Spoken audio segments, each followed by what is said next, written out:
మాజీ మంత్రి యనమల రామకృష్ణ ట్యాక్స్ విషయంలో ప్రజలపై భారం వేయలేదన్నారు. నూతనంగా ఏర్పడ్డ పాలక మండలి, టీటీడీ అధికారులు ప్రభుత్వ సాయంతో మార్పులు చేయాలన్నారు.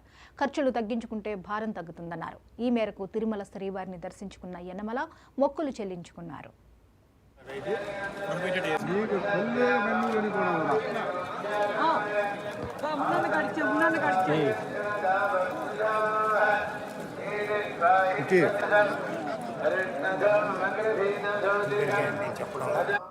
ఈ రోజుకు అప్పులు విపరీతంగా పెరుగున్నాయి గత కొన్ని సంవత్సరాల నుంచి.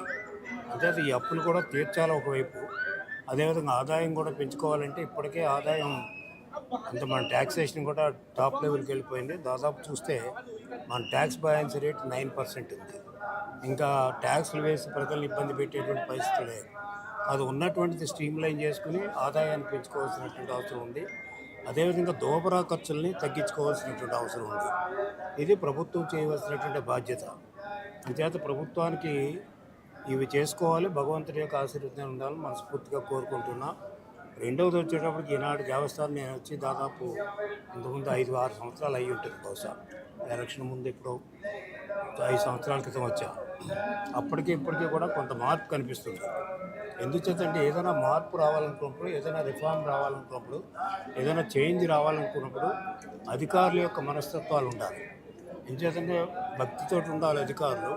అదేవిధంగా అధికారులకు తగినటువంటి ప్రోత్సాహం ఈ యొక్క బోర్డు ఉండాలి. బోర్డు సభ్యులు కూడా ఆ విధంగానే వచ్చారు.